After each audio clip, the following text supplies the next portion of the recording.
தூங்குறப்ப எனக்கு நிறைய பணம் வரணும் அப்படின்னு யோசிக்கிறீங்களா?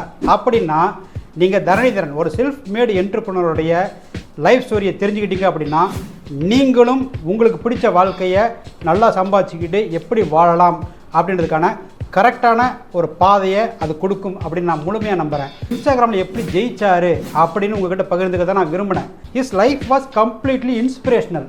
ஒரு சாதாரணமாக ஆவரேஜ் மார்க் எடுக்கிற ஒரு ஸ்டூடெண்ட் அப்படின்ற நிலைமையிலேருந்து சக்ஸஸ்ஃபுல்லான என்டர்பிரனர், நிறைய பேர் இன்ஸ்பயர் பண்ணக்கூடிய ஒரு இன்ஸ்பயரர், அப்படி ஒரு இளைஞர் எப்படி மாறினார் அப்படின்றத இந்த வீடியோவில் நான் உங்ககிட்ட ஷேர் பண்ணிக்க போகிறேன். டிசம்பர் 2015 ஜாயின் பண்ணார். நவம்பர் 2016 ரிசைன் பண்ணிட்டு வெளியே வந்துட்டார். Offline marketing and little bit of online marketing கற்றுக்கிட்டாரு. அப்போ நாமளும் நம்ம கோலுக்கான எஃபர்ட்டை கண்டினியூஸாக கொடுத்துட்டே இருந்தால் வானம் நம்ம வசப்படும். தவறுகள்லேருந்து கற்றுக்குங்க. Dharanidharan sir social legal company ஆரம்பிச்சிட்டாரு. ஆனால் மொதல் 6 மாதத்தில் ஏகப்பட்ட மிஸ்டேக்ஸ் பண்ணார். ஸோ வர்ற ஆர்டர்ஸ் பூரா எடுத்துக்கிட்டார். அதில் வந்து பார்த்தோம்னா அவரால் நிறைய பிஸ்னஸுக்கு வந்து தேவையான ரிசல்ட்டை வந்து கொடுக்க முடியல. என்ன மிஸ்டேக்ஸ் அப்படின்னு தெரிஞ்சுக்கிறதுக்கே அவர் வந்து ஒரு 7-8 மாதம் ஆச்சு. அவர் என்ன கண்டுபிடிச்சாருன்னா, ஒன்று சரியான டொமைன்ஸை வந்து சூஸ் பண்ணலை. ரெண்டாவது அவருடைய பலம் ஃபேஸ்புக்கில் லீட்ஸ் ஜெனரேட் பண்ணுறதும் ஆட்டோமேட் பண்ணுறது தான். ஸோ அது எப்போ தெரிஞ்சதோ அப்போ இருந்து அந்த மிஸ்டேக்ஸை சரி பண்ணி அவர் வந்து அவருடைய பலத்தை பார்த்து அதிலிருந்து பிஸ்னஸ் பண்ண ஆரம்பித்தார். சக்ஸஸ் கிடைச்சிது. அடுத்த மிஸ்டேக் என்ன அப்படின்னு பார்த்தோம்னா, இந்த ஃபேஸ்புக் பெய்ட் ஆட்ஸ் இருக்கு இல்லையா, அதுக்கு வந்து அவருடைய கிரெடிட் கார்டை வந்து யூஸ் பண்ணி வைக்காரு. ஸோ கிளையண்ட்ஸ் நிறைய பேர் அந்த பணத்தை வந்து திருப்பி கொடுக்கல. ஸோ அதிலிருந்தும் வந்து அவருடைய ஃபினான்ஷியல் மிஸ்டேக்ஸை கரெக்ட் பண்ணிக்கிட்டாரு. அப்புறம் வந்து பார்த்தோம் அப்படின்னா, ஒரு ஆட் நல்லா போயிட்டுருக்கு அப்படின்னா அதுக்கு ஏற்கனவே ஃபிக்ஸ்ட் பட்ஜெட் போட்டிருப்போம். அதெல்லாம் நிறுத்திட்டு என்னாகும், அந்த ஆடு ஓடுறது நின்றுடும். ஸோ அதில் நிறைய லீட்ஸ் வருது அப்படின்னா நம்ம என்ன பண்ணணும்? இன்னும் எக்ஸ்ட்ரா பட்ஜெட் போட்டு நிறைய லீட்ஸ் வந்துச்சுன்னா பிஸ்னஸுக்கு நல்லது தானே. ஸோ ஒரு நல்லா ஓடுற ஆடை நாமளே வந்து கொண்டுடக்கூடாது அப்படின்றத வந்து இந்த மாதிரி அனுபவபூர்வம் நிறையா வந்து கற்றுக்கிட்டாரு. ஸோ தரணிதரன் என்ன சொல்கிறார் அப்படின்னா, ஒரு சக்ஸஸ்ஃபுல் என்டர்பிரனர் 10 ஆப்ஷன் ட்ரை பண்ணார் அப்படின்னா அதில் 2 ஆப்ஷனில் தான் வந்து அவர் ஜெயிக்கிறாரு. மீதி 8 ஆப்ஷன் பற்றி யாருக்குமே தெரியாது. இதில் ஜெயிச்சாரோ அதுதான் பிரம்மாண்டமாக வந்து எல்லாருக்குமே தெரியுது. ஸோ இதில் நாம் கற்றுக்க வேண்டியது என்ன அப்படின்னா, நாமளும் நிறைய ட்ரை பண்ணுவோம், ஏகப்பட்ட மிஸ்டேக்ஸ் பண்ணுவோம், நிறைய ஃபெயிலும் ஆகும். ஆனால் நம்ம மிஸ்டேக்ஸ்லேருந்து நம்ம கற்றுக்கிட்டு திருப்பி அந்த மிஸ்டேக்கை நம்ம ரிப்பீட் பண்ணாமல் பார்த்துக்கிட்டாவே போதும். நம்ம பலமும் என்னென்னு தெரிஞ்சுக்கிட்டால் நம்ம பிஸ்னஸை மேலே மேலே இம்ப்ரூவ் பண்ணிக்கிட்டே போகலாம். ஸோ இதில் நாம் கற்றுக்க வேண்டியது என்ன அப்படின்னா, தரணிதரன் அவருடைய தவறுகளை திருத்திக்கிட்டார். நாமளும் நம்ம தவறுகளிலிருந்து திருத்திக்க ஆரம்பிக்கலாமா? உங்கள் கம்ஃபர்ட் ஜோனை விட்டு வெளியே வாங்க.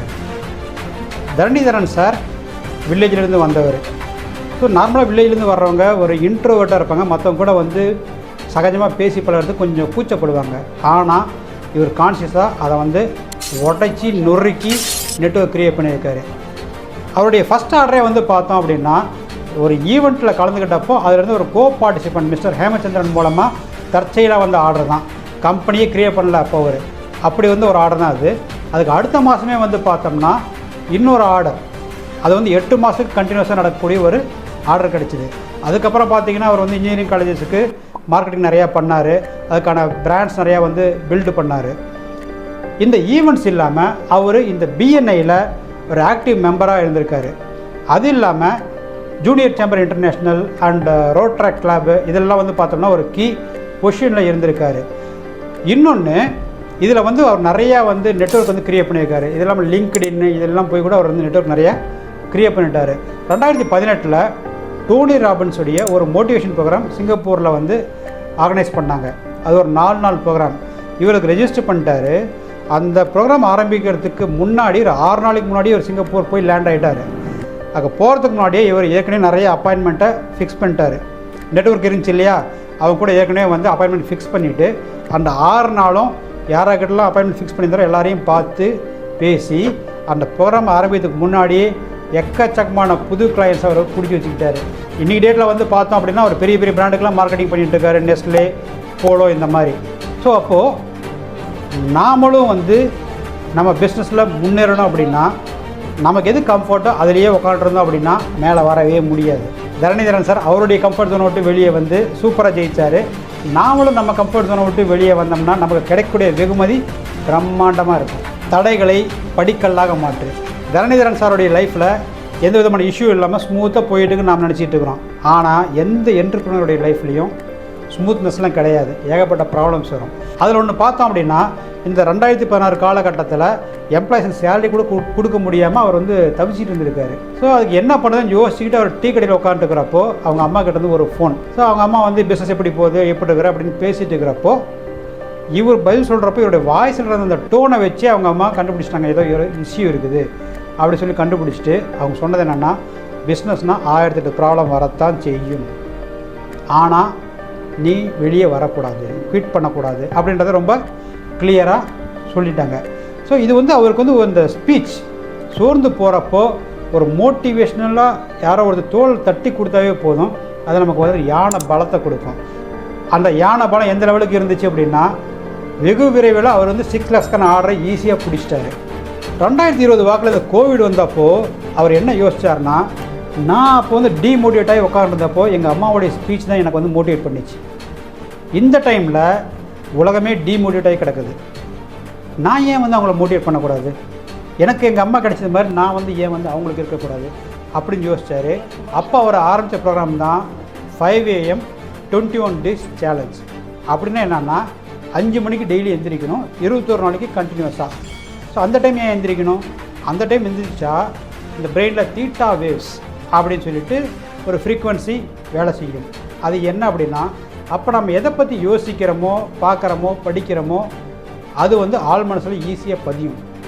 ஸோ ஒரு மனுஷன் 5 மணிக்கு டெய்லி எந்திரிச்சு 21 நாள் கண்டினியூஸாக எந்திரிச்சு அவருக்கு வேண்டியதை பற்றி யோசிக்கிட்டே இருந்தாங்கன்னா அவருடைய லைஃப்பில் என்ன பண்ணுன்ற கிளாரிட்டி கிடைக்காதா, மனச்சோர்வு போகாதா?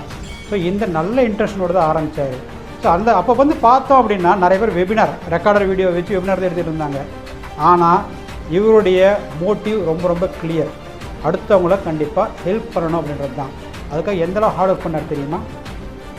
காலையில் 3:45 இருந்து 6:30 மணி வரைக்கும் கண்டினியூஸாக கிளாஸ் எடுத்துருக்காரு 3 பேட்சுக்கு. இது வந்து 21 days கண்டினியூஸாக போகணும். இந்த மாதிரி வந்து அவர் வெறும் 3 பேட்ச் எடுக்கல, ஏகப்பட்ட பேட்ச் எடுத்தார். 10 பேட்ச் வரைக்கும் தாங்க அவர் வந்து பெய்ட் ஆட் பண்ணார். அதுக்கப்புறம் பார்த்தோம்னா அதில் கிடைச்ச ரிசல்ட்டு எல்லாருமே வந்து ரெஃபரன்ஸ் கொண்டு வர வச்சுது. ஆட்டோமேட்டிக்காக ரெஃபரன்ஸ் மூலமே ஸ்டூடெண்ட்ஸ் நிறைய சேர்ந்தாங்க. வெறும் 50 பேரோட ஆரம்பித்த ஒரு கம்யூனிட்டி இப்போ வந்து பார்த்தோம்னா 20,000 பேர் அதில் வந்து மெம்பராக இருக்கிறாங்க. அப்போ அவ்வளோ பேர் அவர் வந்து மோட்டிவேட் பண்ணியிருக்காரு, லைஃப்பில் மேலே வர வச்சுருக்காரு. நான் மட்டும் மேலே வரணும்னு சொல்லிட்டு அவர் நினைக்கலாம். நம்ம அனுபவத்தை வச்சுக்கிட்டு நம்ம அடுத்தவங்களையும் மோட்டிவேட் பண்ணி அவங்களையும் மேலே கொண்டு வரணுன்றது ஆத்மார்த்தமான சிந்தனை இருக்குது. ஸோ இப்போது தருணகிரனுடைய லைஃப்பில் வந்த ப்ராப்ளத்தெல்லாம் அவர் வந்து ஜஸ்ட் லைக் தட் ஜெயிச்சார், அவருக்கு கிடைச்ச மோட்டிவேஷன்னால். இப்போ நம்ம பிஸ்னஸ்லையும் ஏகப்பட்ட ப்ராப்ளம்ஸ் வர்றதுக்கு வாய்ப்புகள் இருக்குது. ஆனால் எவ்வளோ ப்ராப்ளம் வந்தாலும் தடைகளும் உனக்கு ஒரு படிக்கல்லப்பா அப்படின்ற மாதிரி ஏறி மிதிச்சுக்கிட்டு போய்கிட்டே இருக்கணும், கண்டிப்பாக ஜெயிப்போம். மாற்றி யோசி. தரணிதரன் சார் வந்து யங்கர் ஜெனரேஷனை வந்து அவருடைய கிளையண்ட்டாக கொண்டு வரணும் அப்படின்னு சொல்லிட்டு யோசிச்சார். யங்கர் ஜெனரேஷன்ஸ் எங்கே இருப்பாங்க? இன்ஸ்டாகிராமில். ஆனால் இன்ஸ்டாகிராம்ன்றது ஒரு என்டர்டெயின்மெண்ட் பிளாட்ஃபார்ம். அதில் நாம் வந்து பிஸ்னஸ்ஸு, மார்க்கெட்டிங்கு, மோட்டிவேஷன் இந்த மாதிரி வந்து ஒரு சீரியஸான கண்டென்ட் எப்படி கொடுக்குறது, கொடுத்தா பார்ப்பாங்களா அப்படின்ற யோசனை இருந்துச்சு. அப்போ அவர் வந்து ஒரு ஃப்ரேம் ஒர்க்கு ட்ரை பண்ணார். ரசல் பிரன்சனுடைய ஹூக் ஸ்டோரி ஆஃபர் அப்படின்ற ஃப்ரேம் ஒர்க்கை ஸ்லைட்டாக சேஞ்ச் பண்ணார். ஹூக்கு ஸ்டோரி சொல்யூஷன் அப்படின்ற மாதிரி அதை வந்து இவர் கொஞ்சம் ரீநேம் பண்ணிக்கிட்டார். பெயின் ப்ராசஸ் பஞ்ச் அப்படின்னா என்னன்னா, ஒரு கண்டென்ட் கொடுக்குறப்போ ஃபஸ்ட்டு ஆரம்பிக்கிறது ஆடியன்ஸுடைய பெயின் பாயிண்ட் அல்லது ப்ராப்ளத்துலேருந்து ஆரம்பிப்போம். ஸோ இந்த ப்ராப்ளம் இருக்குதா, அதுக்கு வந்து என்னென்ன ஸ்டெப்ஸ் நீங்கள் ஃபாலோ பண்ணிங்க அப்படின்னா அது உங்களுக்கு ஒரு சொல்யூஷனாக இருக்கும் அப்படின்றது தான் ப்ராசஸ். கடைசியாக முடிக்கிறப்போ ஒரு பஞ்சோடு முடிப்பார். அது நிறைய பேரை அட்ராக்ட் பண்ணிச்சு. அண்டு இந்த வீடியோவை கன்சிஸ்டண்ட்டாக போட்டார். அவர் இன்ஸ்டாகிராமில் மிகப்பெரிய சக்ஸஸ் கிடைச்சிது. ஸோ இப்போ நாமளும் இன்ஸ்டாகிராமில் வந்து சக்சீட் ஆகணும்னா இந்த 2 பாயிண்ட்டை ஞாபகம் வச்சுக்கணுங்க. ஒன்று வந்து என்ன கண்டென்ட் கொடுக்குறன்றது முக்கியம் இல்லை, என்ன கண்டென்ட் கொடுத்தாலும் அதை எங்கேஜிங்காக எப்படி கொடுக்குறதுன்றது ஒன்று. ரெண்டாவது அதை கன்சிஸ்டண்ட்டாக கொடுக்கணும் அப்படின்றது முக்கியமானது. இப்போ நாமளும் அதில் ஜெயிக்கலாம். இப்போ நம்ம தரணிதரனுடைய லைஃப்பை பார்த்தோம் அப்படின்னா, ஒரு சாதாரண ஆவரேஜ் ஸ்கோரிங் ஸ்டூடெண்ட்டு ஒரு சக்ஸஸ்ஃபுல்லான என்டர்ப்ரனராக எப்படி மாறினார் அப்படின்றது ஸ்டெப் பை ஸ்டெப்பாக பார்த்தோம். எப்போ என் வாழ்க்கை என் கையில் அப்படின்றத அவர் வந்து உணர்ந்தாரோ அப்போயே அதுக்கான ஸ்கில்லை வளர்த்துக்கிட்டு அதுக்கான ஆப்பர்ச்சுனிட்டிஸ் என்னென்னலாம் வந்துச்சோ எல்லாமே வந்து கிராப் பண்ணிக்கிட்டு அதுக்கப்புறம் கம்ப்ளீட்டாக யூஸ் பண்ணிக்கிட்டு அதுக்கான நெட்வொர்க்கிங் க்ரியேட் பண்ணி அவர் மேலே மேலே மேலே வளர்ந்துக்கிட்டே போனார். ஸோ இந்த லைஃப் ஜேர்னியை பார்க்குறப்போ ஒரு படத்தில் ஒரு வசனம் வரும், என் வாழ்க்கையில் ஒவ்வொரு நாளும் ஒவ்வொரு நிமிஷமும் ஒவ்வொரு நொடியும் நானாக செதுக்குனதுடா அப்படின்னு சொல்லிட்டு வரும். அதை நம்ம ரியல் லைஃப்பில் வந்து பார்க்குறோம். இப்போது நம்ம லைஃப்பையும் நாம் செதுக்க ஆரம்பிக்கலாமா? இந்த வீடியோ உங்களுக்கு பிடிச்சிருந்துச்சி அப்படின்னா உங்கள் நண்பர்களுக்கு ஷேர் பண்ணுங்கள். அண்ட் இந்த மாதிரி மேற்கொண்டு பல வீடியோஸை பார்க்க சேனலை சப்ஸ்கிரைப் பண்ணுங்கள். இன்னொரு வீடியோவில் பார்ப்போம். நன்றி, வணக்கம்.